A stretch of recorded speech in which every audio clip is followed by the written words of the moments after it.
Hello everyone, कैसे हैं। आज का टॉपिक है एंगर, गुस्सा। आज की करंट सिचुएशन में बहुत रेलेवेंट है, क्योंकि बड़ी जल्दी जल्दी गुस्सा आता है लोगों को। छोटी छोटी बात पे गुस्सा आ जाता है, जरा जरा सी बात में आग बबूला हो जाते हैं, फट जाते हैं गुस्से से। क्यों आता है गुस्सा इतना? आदमी चाहे तो गुस्सा ना करे, लेकिन कहीं कहीं गुस्सा करना लगता है, ज़रूरी भी है। तो ऐसी उलझन भरी सिचुएशन में क्या किया जाए? तो जब ऐसा लगता है कि गुस्सा आ रहा है, तो पहले ये समझिए कि मुझे यहाँ पर गुस्सा होना है कि नहीं होना चाहिए। क्योंकि गुस्सा होना बहुत आसान काम है, लेकिन गुस्से के बाद के जो रिजल्ट्स होते हैं ना, उनसे निपटना बहुत कठिन काम है। सबसे पहले तो जिस समय गुस्सा दिमाग में आया, समझिए आपकी विवेक की बत्ती बंद हो गई, आपके ज्ञान की बत्ती बंद हो गई। गुस्से में आप कभी कोई बहुत बुद्धिमानी का काम नहीं करते। गुस्से में आप बोलते भी हैं तो वो बोलते हैं जो आपको नहीं बोलना चाहिए। आप करते भी हैं तो वो चीज़ें कर देते हैं जो आपको नहीं करनी चाहिए। क्यों? आप उस समय आपको होश नहीं रहता, क्योंकि आपको जिस बात पर, जिस व्यक्ति पर गुस्सा आता है, आप उसको भरपूर शब्दों से, अपने भावों से पूरी तरह टॉर्चर करने की कोशिश करते हैं। क्यों? क्योंकि आपको गुस्सा जड़ा हुआ है। आपको उस जिस बात से गुस्सा आया है, उसको आप जब तक नेस्त नाबूद नहीं कर देंगे, तब तक आपका गुस्सा ठंडा ही नहीं हो सकता। तुरंत नहीं कर पाएंगे तो आप रखे रहेंगे उसको, जबकि आपको पता नहीं है कि गुस्सा आप जब रखे हुए हैं कि अब वो कल मिलेगा तो कल उसको मैं मारूंगा, कल मैं उसको ये बोलूंगा, तो कल तक, परसों तक, जब तक आप इस गुस्से को होल्ड किए हुए हैं, तब तक वो गुस्सा तो आप समझ लीजिए आप जलती हुई आग पकड़े हुए हैं। आप जब तक रखे रहेंगे उसके आने के इंतजार में, तब तक तो वो आपको जलाता रहेगा ना। तो गुस्सा करना और गुस्से को होल्ड करना दोनों चीज़ें खराब हैं, और इससे गुस्सा करने वाले को ही दंड मिलता है। जिसके ऊपर नाराज़ है वो तो झाड़ के चल दिया, उसके ऊपर कोई फ़र्क नहीं पड़ता। ये तो इस तरीके से हो गया कि आपने किसी व्यक्ति पर गुस्सा किया, वो सामने नहीं मिला, आप अपने गुस्से की आग में जलकर आपने खुद को 10 तरीके से परेशान कर लिया, उसकी सेहत पर कोई फ़र्क नहीं पड़ा। क्यों? आपने इतना ताव किया, इतना गुस्सा किया, दिमाग को जलाया कि आपका शरीर भी खराब हुआ, आपके सिरदर्द भी आपने पैदा किया, आपने एंग्जाइटी भी ले ली, आपने अपना ब्लड प्रेशर भी बढ़ा लिया, और बात जैसी कोई बात नहीं। हाँ, कभी कभी गुस्सा अच्छा होता है, जैसे सेल्फ रिफॉर्म के लिए गुस्सा बहुत अच्छा होता है। छोटी सी बात, आप सुबह उठ नहीं पाते जल्दी, आप सोचते मैं 5 बजे उठ जाऊंगा, 6 बजे उठ जाऊंगा, और आपकी 8 बजे तक नींद ही नहीं खुलती। अलार्म बजता भी है तो आप नींद में हाथ फैला कर उसको बंद कर देते हैं। अब मान लीजिए ये आपकी आदत पड़ी हुई है, किसी दिन आपकी फ़्लाइट छूट गई इसी देर तक सोने में, ट्रेन छूट गई इसी देर तक सोने में, तो आपको बड़ा गुस्सा आता है। दूसरे दिन आप खुद पे गुस्सा करते हैं, हटो मैं उठ के रहूँगा। तो क्या होता है? उस गुस्से के कारण आप अपने अंदर एक सुधार करते हैं कि अब आप जल्दी उठ सकते हैं, आप उठेंगे।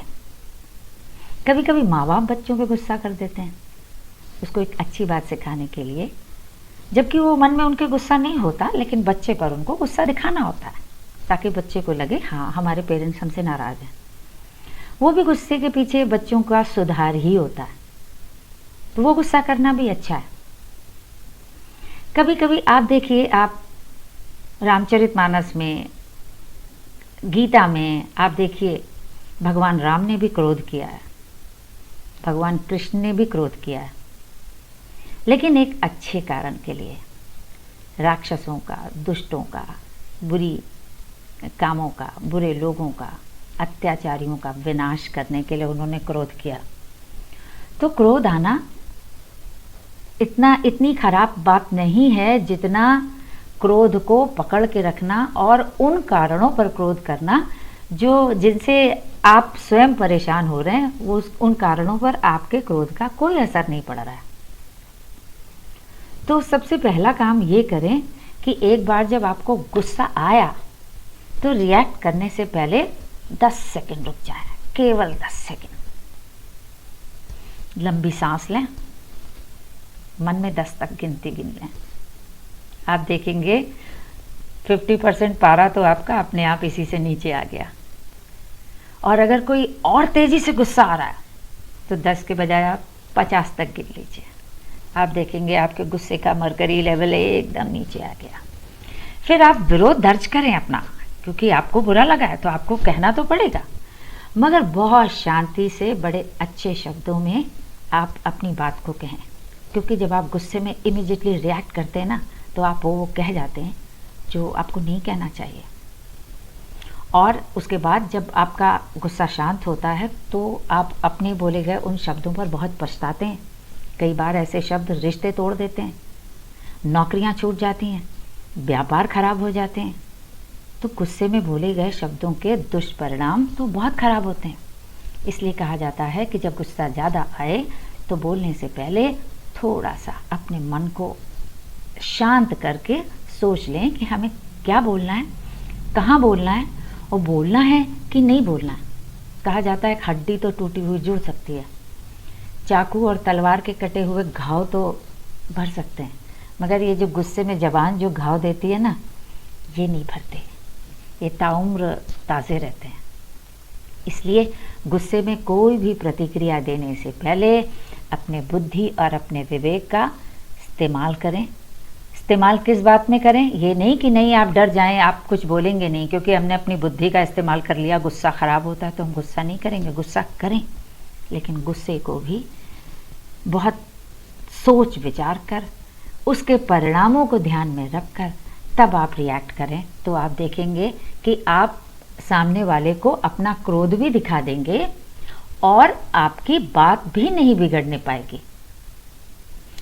इसलिए गुस्सा जब भी आए तो पहले जान लें कि हम गुस्सा हो रहे हैं, क्या गुस्सा होने का ऐसा कारण है, या उसको हंसी खेल में निपटाया जा सकता है। अगर आप ऐसा कर सकते हैं तो आपसे अच्छा कोई नहीं, और अगर आप नहीं कर सकते हैं, आपको अपने इमोशंस पे कंट्रोल नहीं है, हो रहा है, तो थोड़ा सा रुक जाइए, कुछ सेकंड के लिए ही रुक जाइए। उससे क्या होगा, आपकी जो गुस्से की आग है उसका टेम्परेचर थोड़ा कम पड़ेगा, तो सामने वाले को कम जलाएगी, आपकी चीज़ें कम बिगड़ेंगी। इसलिए गुस्सा आता है, आने दीजिए, मगर गुस्से को अपने बुद्धि, अपने विवेक पर कभी भी सवारी मत कर लीजिए। गुस्सा कितना भी तेज हो, लगाम आप ही के हाथ में रहनी चाहिए। फिर देखिए, गुस्सा आपका कुछ भी बिगाड़ नहीं सकता, यकीन मानिए मेरा।